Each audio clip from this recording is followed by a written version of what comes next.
Raymond Moore was the chief executive officer of Indian Wells, where the BNP Paribas tennis tournament was played and where Victoria Azarenka defeated Serena Williams to win.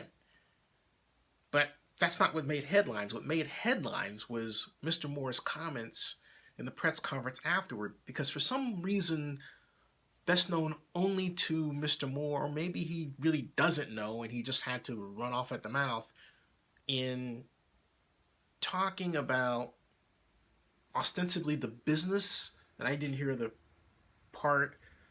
question that led to this response by Mr. Moore. I've gotten the soundbite you're about to hear and see, but he veered off into this sort of Alice in Wonderland kind of commentary, which led to comments that were sexist regarding women versus men, and the idea that women were riding the coattails of the men like Novak Djokovic and other players like Roger Federer. And what Mr. Moore was trying to say was that men made more money than the women, when in the point of fact, it's not so much the men making more money than the women, it's certain personalities making more money than other personalities, or perhaps you have a roster of tennis greats where you have more names well known on the men's side than the women's side, which really is the fault of the organizers of the tennis tournament, but I digress. The bottom line is, Moore didn't need to talk about that at all. Why he went there, I don't know, but this is what he said that pissed off a lot of people, and he resigned. Take a look here, right? That's Mr. Moore. Next life, when I come back, I want to be someone in the WTA because they ride on the coattails of the men. They don't make any decision. They're lucky. They're very, very lucky. If I was a lady player, I'd go down every night on my knees and thank God that Roger Federer and Rafa Nadal before, because they've carried the sport. They really have. And now the mantle has been handed over to Djokovic and Murray and some others. And you know, it's good. We have no complaints. You know, we pay equal prize money. We do all those things. So we don't have any complaints. But we are one of the 4 premier mandatory events. They haven't said anything about changing that system. So the standard in ladies tennis has improved unbelievably. When you say attractive, do you mean physically attractive or competitively attractive? No, I don't. I mean both. Both.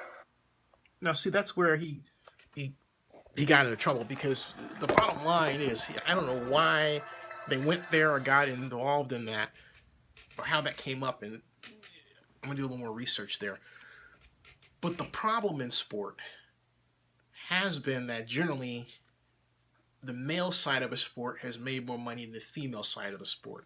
As a person who has asserted for years, in fact, 10 years, over 10 years, that women's bodybuilding is a $5 billion industry, and people would laugh at me.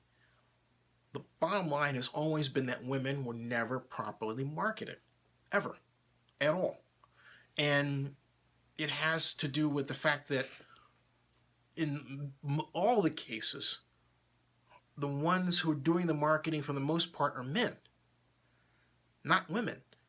Where women have stepped in, they have been afraid to really go all out and market the women in a way that their looks would be a sell point to bring the casual fan in. And here I'm talking about the entertainment part, okay?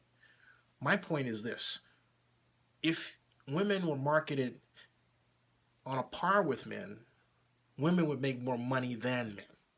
The problem is they don't.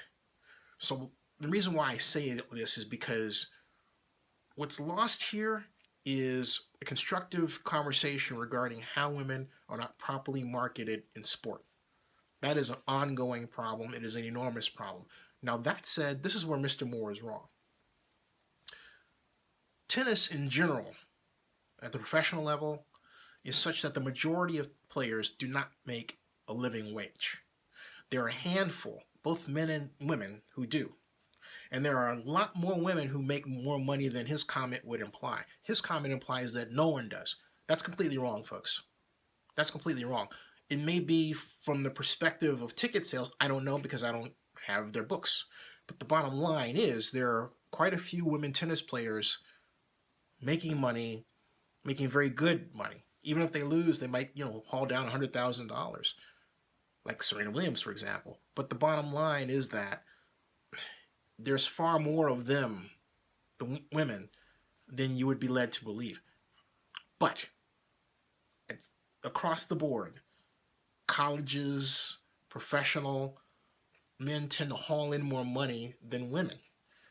It's a fixable problem, but it has never been fixed because we don't consider it as a society a crisis.